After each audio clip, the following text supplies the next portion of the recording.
So good afternoon and welcome. As you know, the European Commission is currently preparing the grids package that will be announced with the latest update now on the 10th of December. It was announced already under the Clean Industrial Deal, and it will address the critical role of grids in the energy transition, and especially the stage of today, and how the European Union and member states can deliver more coordinated and forward-looking approach to grid planning, permitting, and also its governance.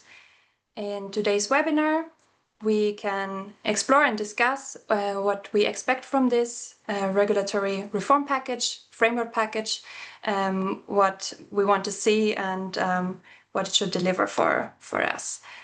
Because we know electricity grids are essential for Europe to achieve the clean energy transition. We need interconnected and stable electricity grids as the backbone of a well-functioning power market. And we need this necessary link, the grids, to link our demand and generation side. Grid bottlenecks are amongst the main reasons right now why the EU cannot fully benefit from all the renewable installed capacity over the last years, and also why the European Union is still struggling to bring affordable prices to households and industry. So I'm really looking forward to our discussion today. I'm Lea Rom from CATF, the Clean Air Task Force. We are a global non-profit organization working to safeguard against the worst impacts of climate change by catalyzing the rapid development and also deployment of low-carbon energy and other climate-protecting technologies. And this webinar is part of CATF's series, Accelerating Europe's Power Decarbonization, and you can find our previous webinars and also future webinars on this on our website.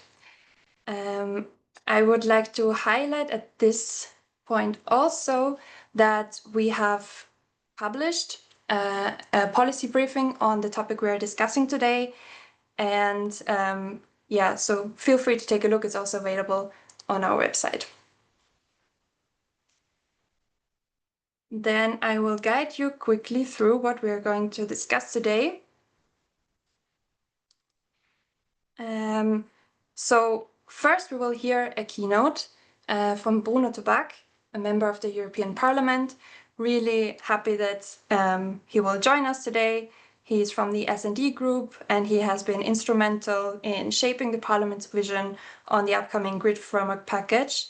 And he has been one of the shadow rapporteurs on the EU Parliament's report, Electricity Grids, the Backbone of the EU Energy System. And his work has really elevated the grid infrastructure to the top priorities of the current energy transition discussions.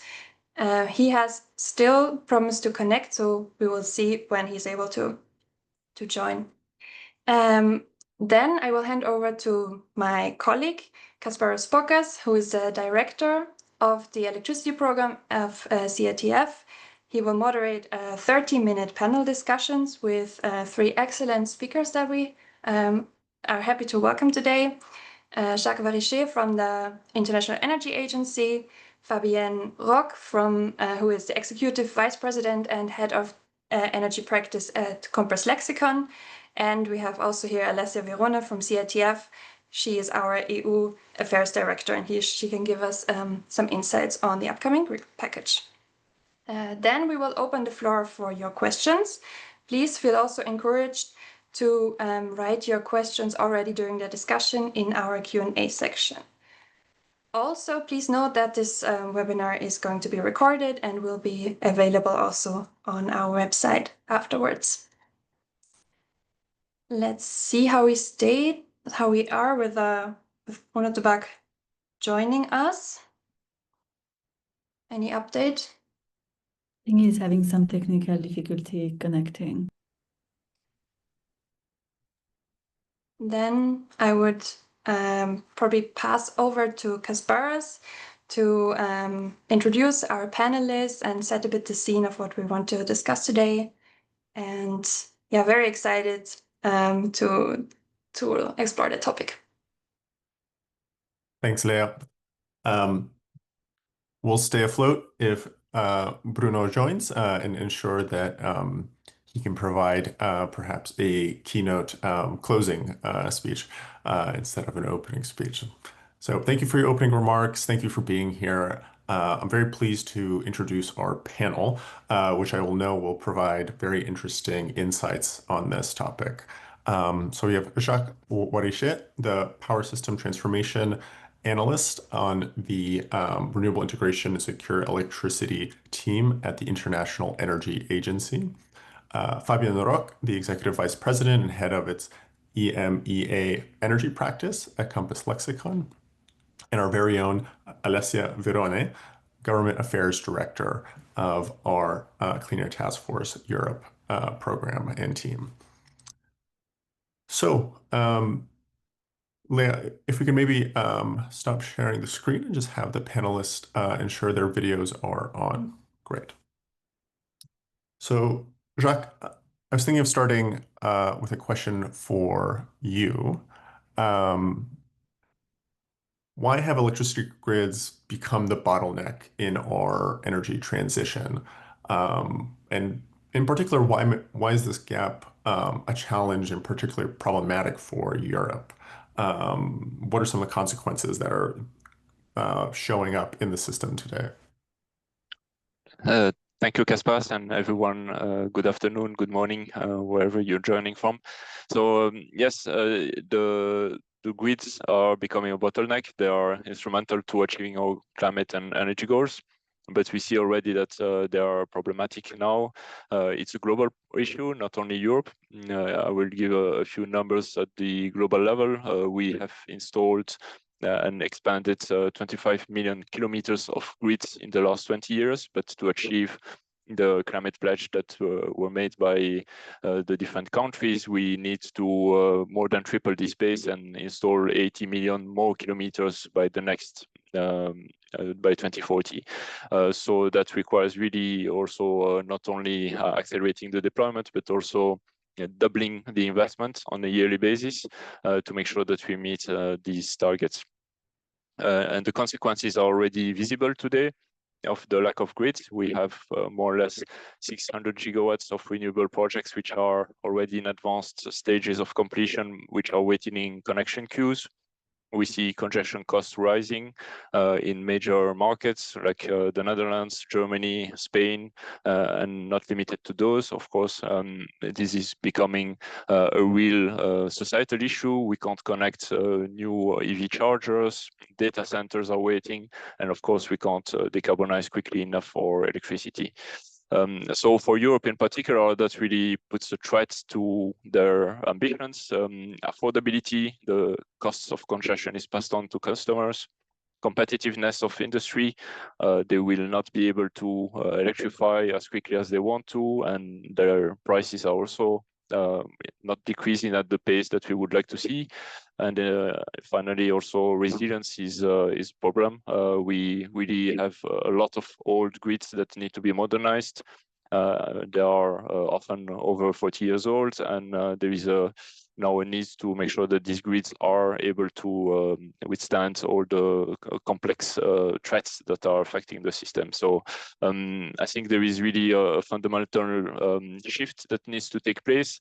We have seen over the last decades a flat demand for electricity, and suddenly this is accelerating, and we have tended to receive requests and accommodate the need for expansion of grids on a reactive basis. We need to be more proactive, and in that sense I really align with the recommendations expressed by CATF to look at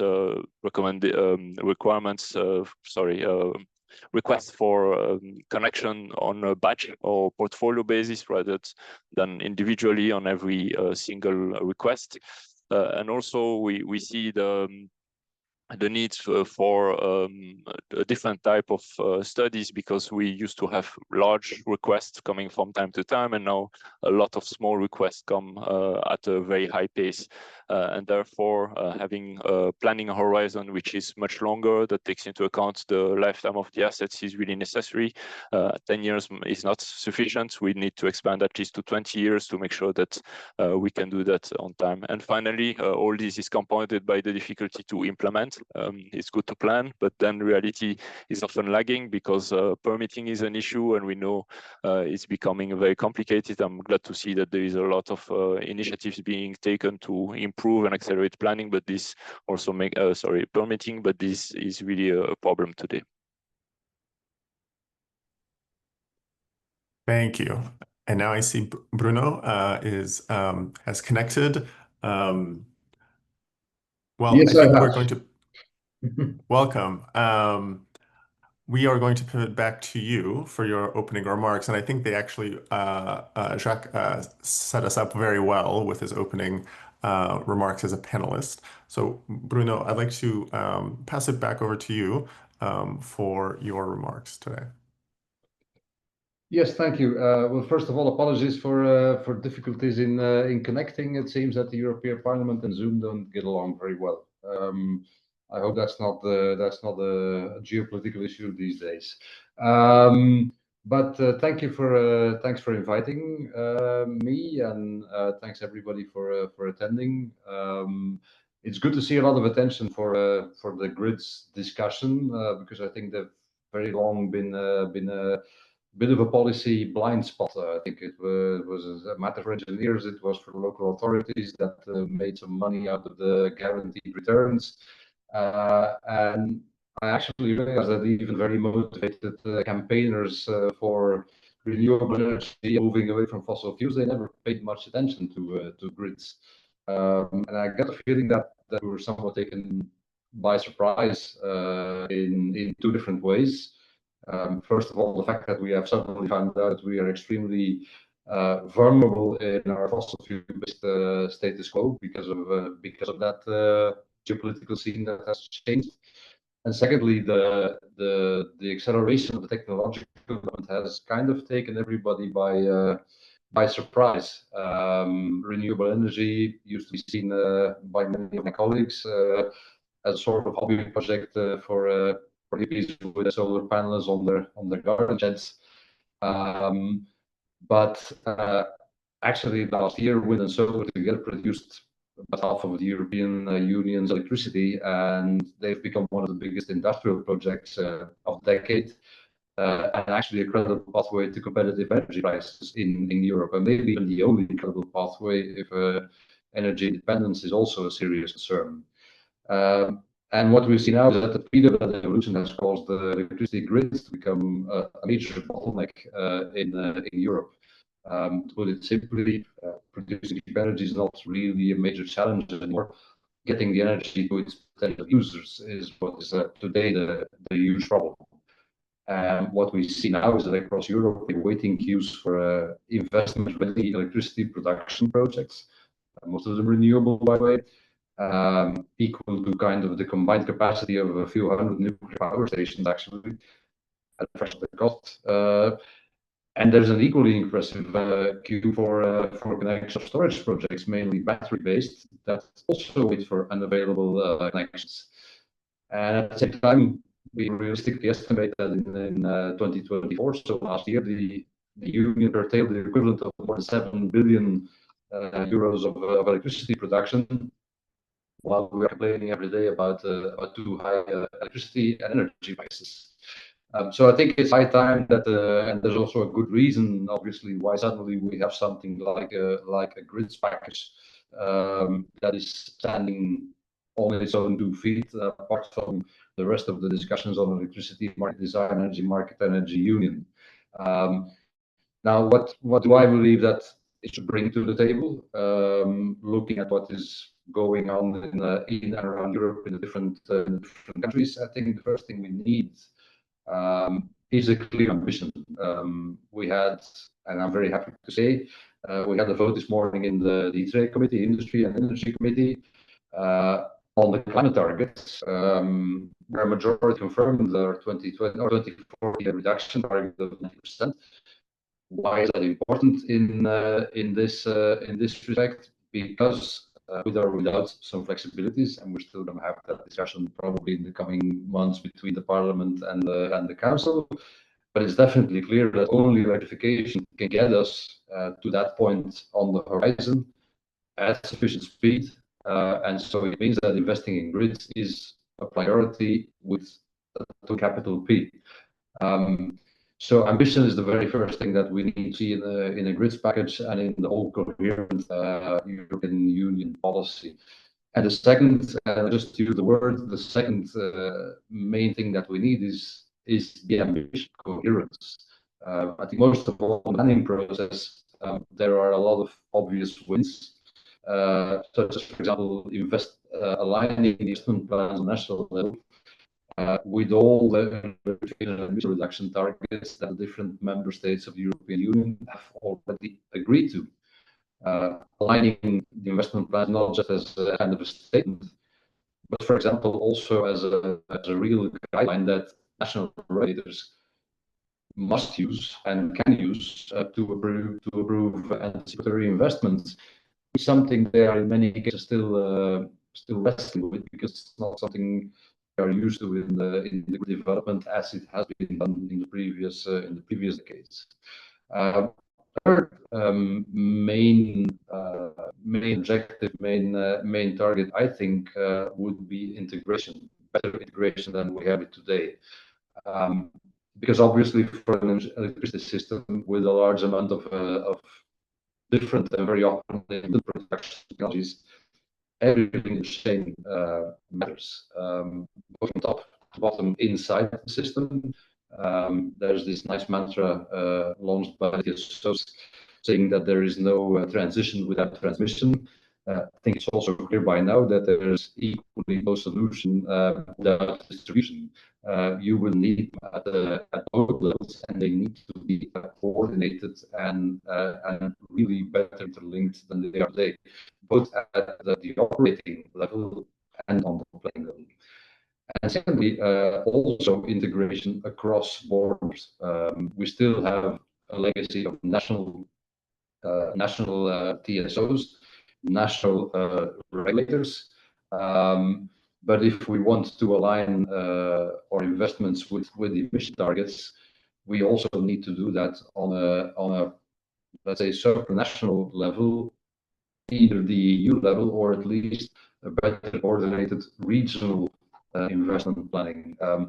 We're seeing movements towards that in, for example, the different sea basins, most notably the North Sea Basin, which as a Belgian I know pretty well, and where I see that there is a lot of cooperation already going on and a lot of efforts to align the different investors, the different TSOs, and the different regulators.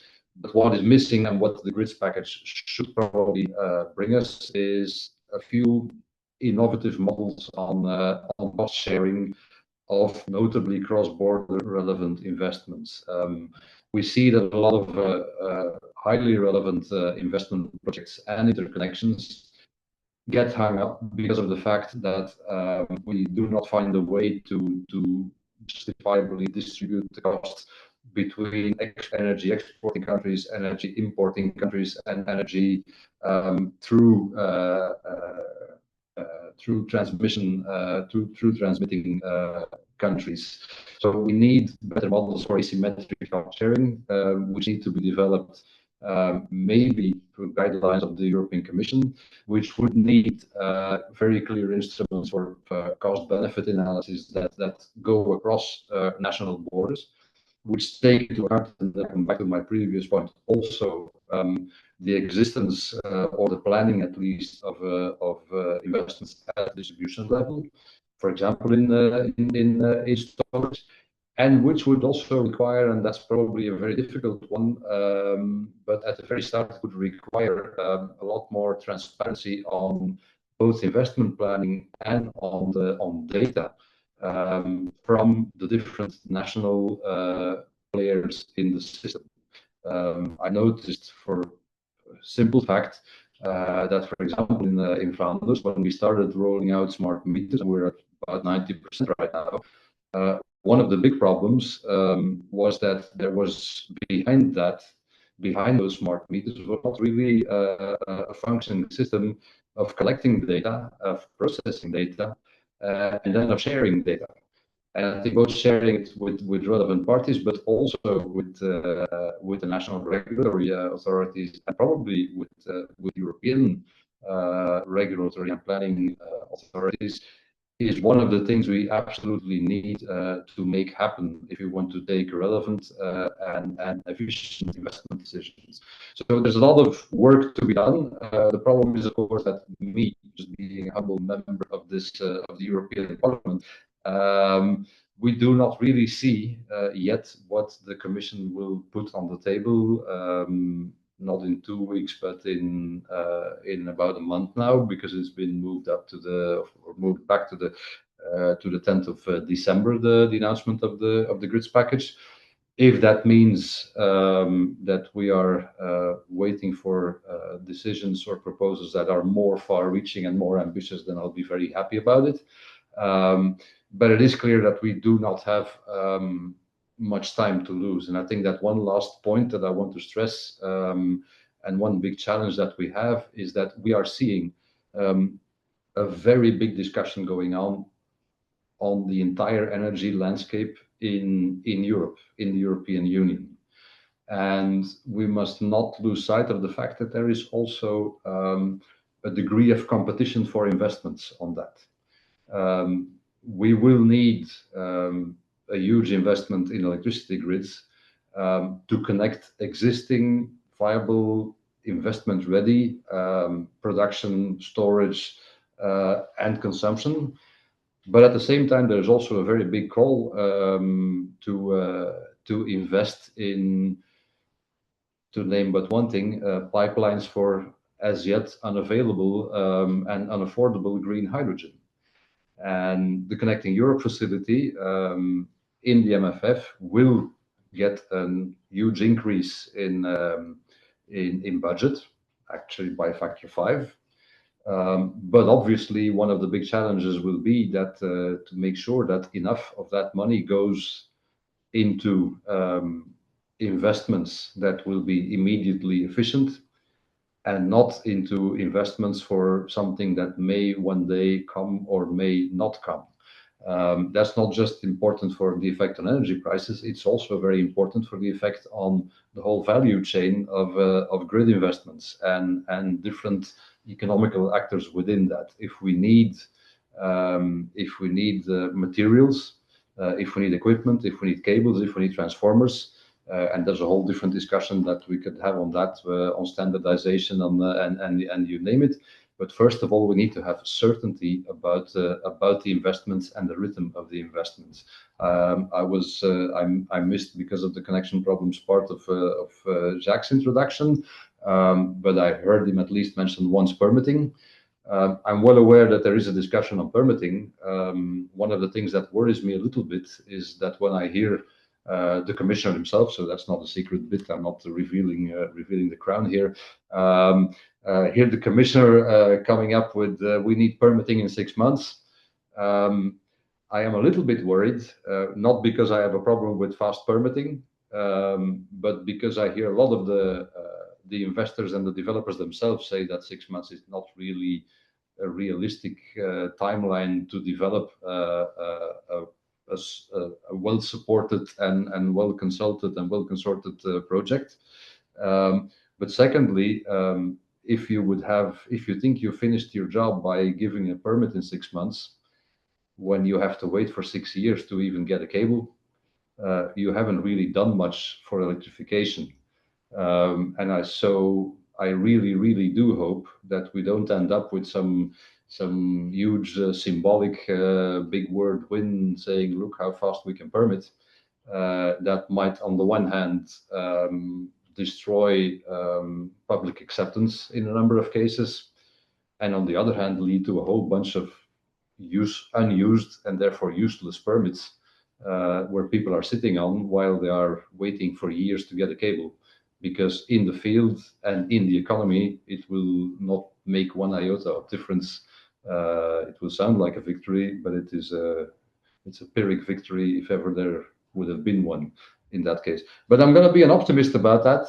I am extremely happy that we will be having a grids package, that we are talking about a grids package, and that we are looking at grids in a whole different way than we have done in the last 40 years. And it was high time to do that. So let's by all means move forward, which is also something that I will need to do because I am already late because of the delays. So I will not be able to stay for very long. But I'm very much looking forward to conclusions and insights that will come out of your webinar. So thank you very much again, and happy to see what comes of this.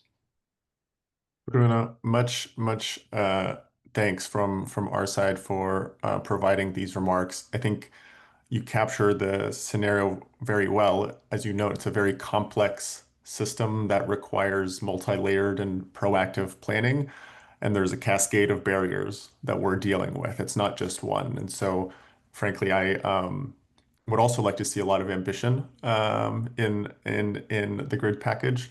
Because all of the reforms you note will be necessary to get through these cascades and ultimately speed up deployment. So we know your day is busy. Thank you for joining us. We will be turning back now to the panel to continue our discussion. So Fabienne, over to you. We heard about some of the challenges from Jacques and Bruno, and Bruno started to provide some reforms. From your perspective, what are the most urgent policy reforms needed to create a more consistent and coordinated grid planning framework? We heard some of the coordination and really the cascade of barriers that we're dealing with. What are some of the biggest challenges in the system, and how do we assess some of the solutions that are being proposed so far? Well, thank you, Kasparas. Good morning, good afternoon, everybody. Happy to comment on some of the research we've been doing at Compass Lexicon, together with CATF and others on planning. Perhaps it's useful, before I answer your question on what are the policy recommendations, to understand what is the landscape today. You know, that cascade of issues that you mentioned, Kasparas. I can flesh that out a bit more, saying that we've got planning processes in Europe. There is no shortage of planning processes. The problem is that a lot of these planning processes are not necessarily coordinated and are not necessarily adapted to the changing picture in terms of technologies and in terms of the needs of the system. What do I mean by that? Well, for instance, we have the coexistence of a planning process for the grid. So the 10-year network development plans, for instance, have to be developed. Almost by definition, it's a 10-year forward outlook for the grid at transmission level. And that runs in parallel to other planning processes. For instance, at a macro level, there are national climate plans, which are, the basis for many of the policies. And these go into the long term, so not just 10 years, and cover a range of issues. But very often, you don't necessarily have an integrated framework between the grid planning, on the one hand, and then the national climate plans, which are the basis for deriving some of the national policies. So that's just one example. Let me add another one. We also do planning in Europe for what we call adequacy of generation or resources to meet demand in the power system. That exercise is yet another planning exercise that is distinct from the network planning and the assumptions that go into the modeling, and the modeling approaches are not necessarily reconciled.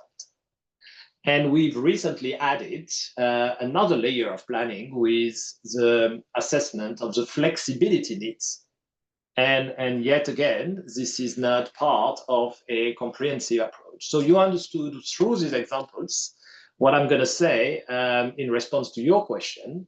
What do we recommend going forward is simply a much more coordinated, holistic approach to planning the grid development as part of this holistic planning of the system needs in a way that's more joined up across the value chain, in a way that's also more coordinated and aligned in terms of time frames. So not just 10 years, but aligning with the time horizon of these national climate plans, so up to 2050, for instance. And based on a set of data, so databases, I think that was mentioned by both Jacques and Bruno, which need to be publicly available or at least more transparent, and a set of tools, modeling tools, which again need to be harmonized or at least coordinated between the different plans. Back to you, Kasparas. Thank you, Fabian. So thinking about now with the challenges and the potential reforms that were raised, Alessia, I'd like to turn it over to you. The European Grid Package has been very much highly anticipated. I think even more so now as the delays have occurred. And so I was wondering, could you give us an overview of what the Commission could include in this package and how you could relate it to the upcoming 10E revisions expected in 2027, and just kind of sketch out what is the potential here that we're looking to see now, I believe in early December. Thank you. Thank you for your question. I think that indeed postponing the grid package is building anticipation. There are a lot of pressing challenges that we are facing when we're looking at grid and energy system in Europe. So there are a lot of expectation for the grid package to somehow solve them all. Hopefully they will, across different topics. So planning was mentioned, permitting was mentioned, the modernization of the grid is also quite an important topic. I would go maybe more in depth here on planning, since that's the topic that we were discussing so far. It was mentioned very accurately that the planning process at the moment is extremely fragmented and siloed, both in terms of level. You have the regional level, the national level, the European level, but also in terms of sectors. So the electricity is not always coordinated with the gas, the CCS, the hydrogen, all this kind of network that should actually work together. And there are several measures that could be proposed both in the grid package, but could also be already included in a 10-year revision that is coming up together with the grid package.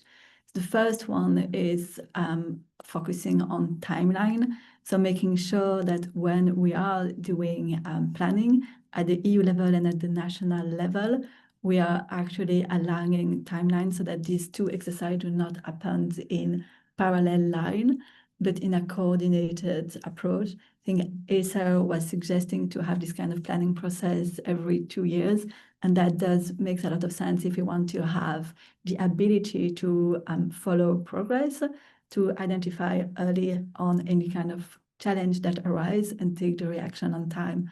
So making sure that we have a strong and connected national and EU planning every couple of years would be a first really important approach. And then on second, making sure that we are starting on similar assumption and scenario. When we're looking at the different planning exercises that are happening today, we are not starting from the identical starting point. Scenario are not identical, detailed methodology and definition are not aligned. And that creates a very complicated situation to then compare the different plan and identify if they are strengthening each other or if there is any divergence that needs addressing. So making sure that we have some guidelines from the EU on, I would say, basic scenario and assumption that we should start from would also be very useful to see included in the grid package, to have a mention of a process that is going to lead us toward a joint starting point in all of this planning process. And obviously, we would still need some flexibility. In the member states have very different situation. They have different data, they have different challenge. But if they can then explain why they're moving from the scenario, that would allow us to also compare and provide greater transparency on this quite important topic of transparency. So that is also a very important point. I think it was already mentioned before. Similar data would also be very useful. And that can also go in TNI, ensuring that European network jointly build the scenario using these harmonized assumptions and different sensitivities would already be quite important. And then as a third point, you have the need to have economy-wide analysis. So not looking at the grid in isolation, but looking at the grid, hydrogen, the gas, the CCS infrastructure, and how you can create synergy, connect all of these different sectors, and identify the most efficient and integrated way to develop them. And so that would require bringing a lot of different actors to the table so that we address infrastructure in an economy-wide way rather than in a siloed way. And then the last point would also be extending the planning horizon that we are using now, which is way too short. I think many people know that when we're looking at assets, we're looking at least 20 years. That is not an horizon that we are using now in the planning exercise. So that is definitely something that would also require to be integrated both in the grid package and potentially in TNI too. Thank you. Thanks, Alessia. In your remarks, you mentioned grid modernization. So I'd like to turn back to Jacques. Beyond building new infrastructure, existing grids are in need of significant upgrades to enhance both grid capacity and flexibility and ultimately just refresh some aging infrastructure. I'd like to hear from your perspective, what are some of the regulatory changes that are needed to accelerate grid enhancing technologies? And what sort of reforms could you see change the incentive structure to provide modernization alongside expansion and some of the more long-term planning reforms that we have been talking about so far? Yeah, so first of all, I agree with everything which was said by the previous speakers. So integrated planning, coordinated is extremely important. And we talked a lot about expansion of the grids, which is necessary, but we also need to modernize it and to make better use of the existing grids. So we, as I mentioned earlier, Europe has a lot of grids that need to be refurbished. So that will be a priority, especially at the distribution level, and we cannot wait to expand. So there is a need to really do things that quickly deliver results, like reconductoring, so increasing the voltage, or using higher capacity, higher performance conductors, digitalize so that we can benefit from the modern technologies, including AI, of course, but also more standard technologies like dynamic light rating that can be also executed in other ways. What we see is that there are a lot of pilots for these technologies and these modernization and deployments, but there is a lack of implementation at the large scale. So actually the solutions exist, most of the solutions we need for grids, but what is needed is really going ahead with wide deployment and sufficient investment and structure to promote these investments. So as you ask rightly, one of the issue is on the regulatory side. I think the European Commission had already made a guidance to support grid enhancement in the system. Now we did really implementation across all member states. What we also historically always observed is that the model of regulations based on investments in capital is old-fashioned, and most of the regulators are moving now towards structures which are based on total expenditures, not only on the capital, so that we can take into account operational costs into the recovery of the tariffs through tariffs, so that there is an incentive to deploy things which are actually not accounted for as a capital. And finally, we can also have performance objectives, like making sure that the grid connection queues decrease, that the congestion is reduced, that given capacity is delivered, and not only being based on the amount of new lines and new capacity, which is, assets which are built. So there is a lot of things that could be done. I think most of them are already on the way. They are experimented. In some cases, they're already implemented, but there is really a need for European-wide implementation and maybe alignment also across the countries. Great. Thank you, Jacques. Fabienne, I'd be curious to hear from your perspective. Europe faces investment challenges for grid development. And I think we've heard some of the planning side of things, and now Jacques outlined some of the incentive reforms.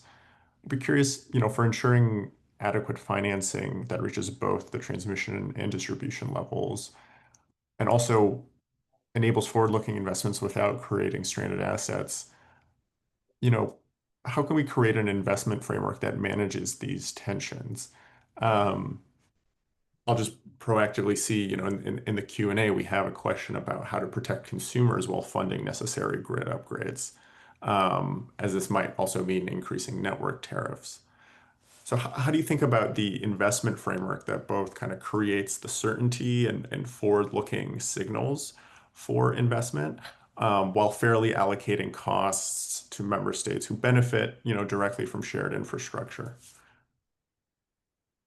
Right, I think you put your finger on one of the key issues here. And let me perhaps unpack that a bit. I think the first part of the issue is, how do we have a revenue structure for the grid operators or the third-party investors that will support the financing, and indeed that will support the scaling up of financing. And if you look at the conventional bracket thinking, you'd say, well, it's pretty simple. The grid is operated by regulated transmission system operators or distribution system operators. They largely pass through their costs through the tariff, so the tariff has to increase. Now we quickly see the issue here, given the numbers that have been mentioned on how much we need to invest in the grid and related technologies, including grid enhancing technologies. We have an issue that it's likely to be very challenging to have such increases in tariff, either politically acceptable or even sustainable for some of the categories of end users, at least, of electricity.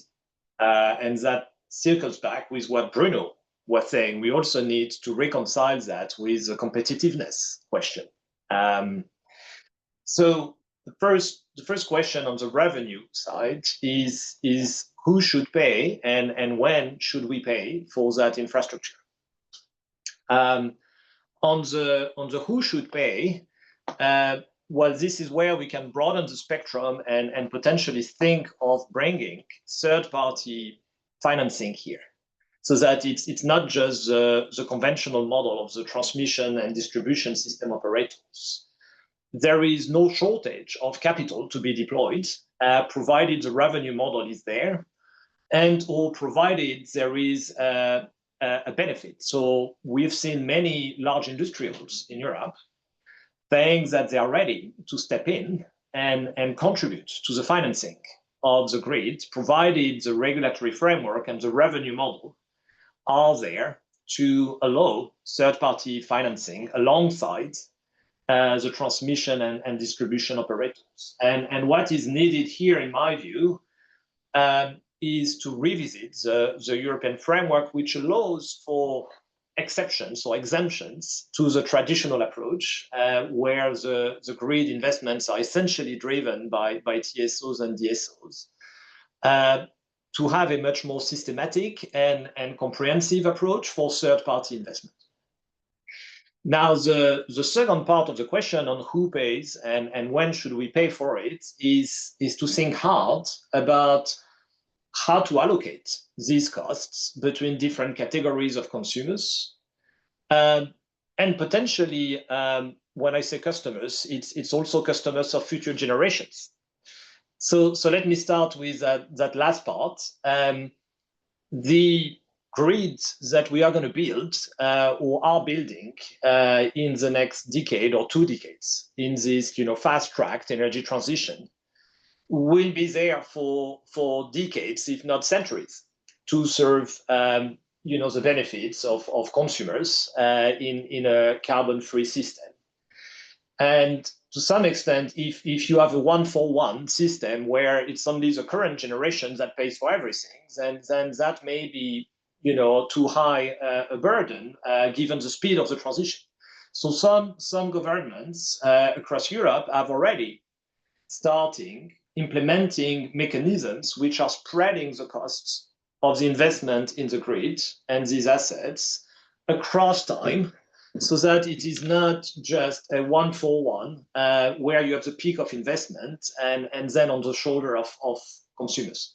So that's one idea, and we can define policies that do that simply through depreciation of these asset bases and through some of the specific tariff setting approaches that recognizes the need for this long-term, if you want, financing of these infrastructures. The last point on the who pays, I think that is a very important debate we need to have in Europe and nationally. We see different approaches already today. We see, for instance, some countries largely exempting some categories of consumers from the grid costs. There are exemptions for large industrials, for instance, in some countries, which means that the other users, for instance, you and I, residential users, have to pay the largest share of these grid costs. And look, there are potential reasons for doing so in terms of these industries being exposed to international competition, may have good reasons to be protected from some of these costs. But I think here a recommendation we would have is obviously to have a structured framework to this question of who should pay what. And again, since this is a stated approach, to also potentially revisit some of the existing rules for exempting some parties and trying to have a I would say more coordinated approach across Europe to this. So these are my thoughts. Back to you, Kasparas. Thank you, Fabien. Alessia, I see a question in the chat regarding strengthening implementation mechanisms to ensure faster deployment. How can we ensure that improved planning at the EU level actually translates to faster project delivery on the ground? Permitting and implementation has been brought up several times as one of the barriers in the cascade of barriers that we're talking about here. So I'd be curious to get your perspective. How do we actually ensure that this results in actual deployment? First of all, I do want to stress that there is no silver bullet here.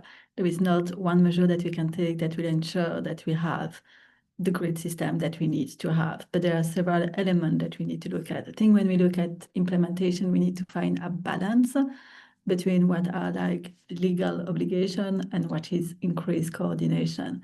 There are elements where we need change of legislation, and I think it was mentioned before. Planning, permitting is definitely another one of them, where we identify it as one of the key challenge, but as was mentioned by Bruno, it's a very difficult one to address. And so that's, for example, a topic where we would see measure with legal change, for example, creating a one-stop shop for permitting in a country as one of the measures that could make sure that this project do not remain theoretical, but that we see faster implementation of this project by speeding up the permitting side, creating one single contact point. But there are other measures that would not be legal, but that would be more like increased cooperation. See more and more infrastructure are being developed on a cross-border base. So strengthening coordination between member states so that they address both permitting and planning across border for the projects that are relevant for different geography would also be a measure that is very much needed. There are clearly challenges related to capacity building too.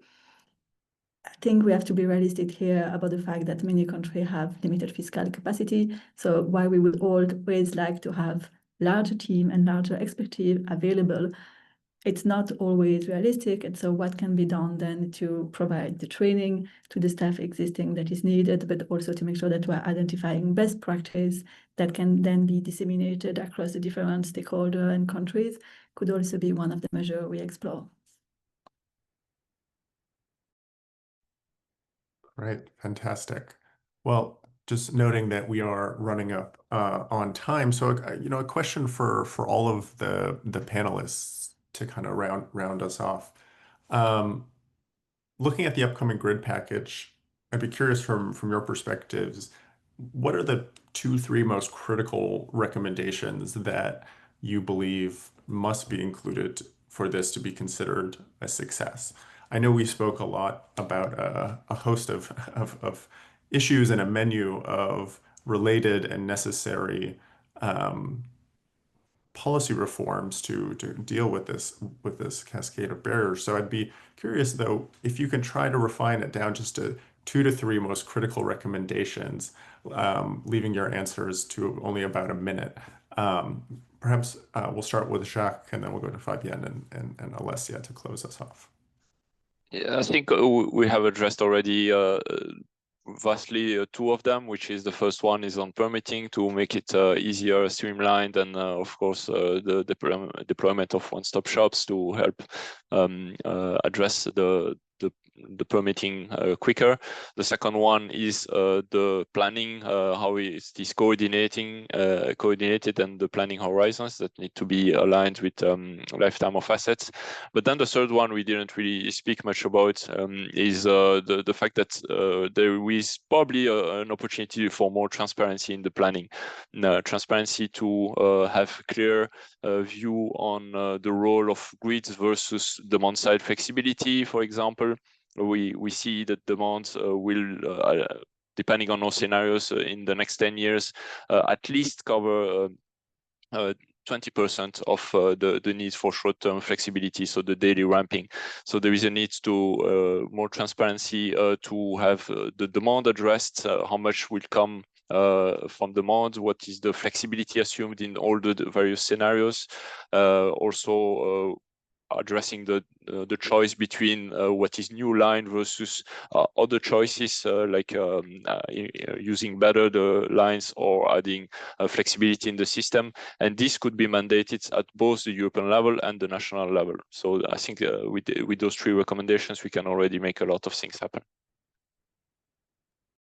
Thank you. Fabienne.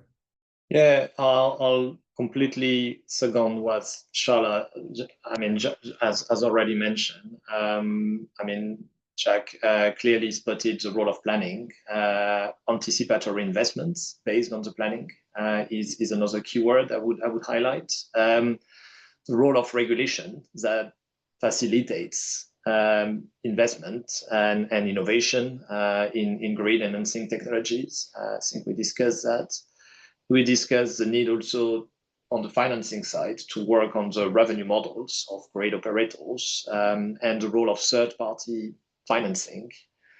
I'd like to flag perhaps at the end of that chain another policy recommendation in concluding that we haven't discussed much, which is the idea that you can have new financing mechanisms. There is already the European Investment Bank approach to facilitate lending, provide guarantees to some of the projects that have particular importance in the grid, typically cross-border projects. I think that framework, that TENI framework in particular, is key, not just for offshore grid infrastructure, but also for some of these transmission corridors that will be key throughout Europe to bring the benefit to customers of electrification and renewables on the periphery of Europe, solar in the south, wind in the north.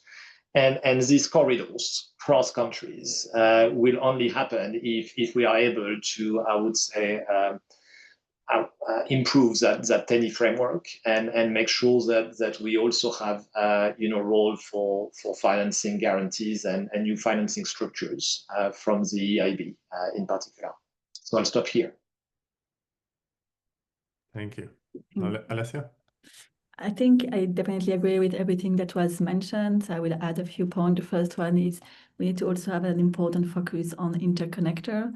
It's strongly lacking in some parts of Europe, and that does have a massive impact of energy cost and for the consumer. So that is definitely something that I hope to see in the grid package, this interconnection focus. Then I think the Commission mentioned this idea of energy highway.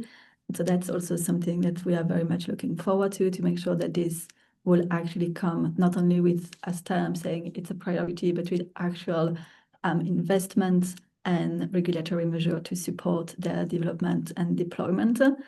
And for the rest, I think the planning and permitting was already mentioned. The investment part is also very much an open question that we hope will get the attention it deserves. Fantastic.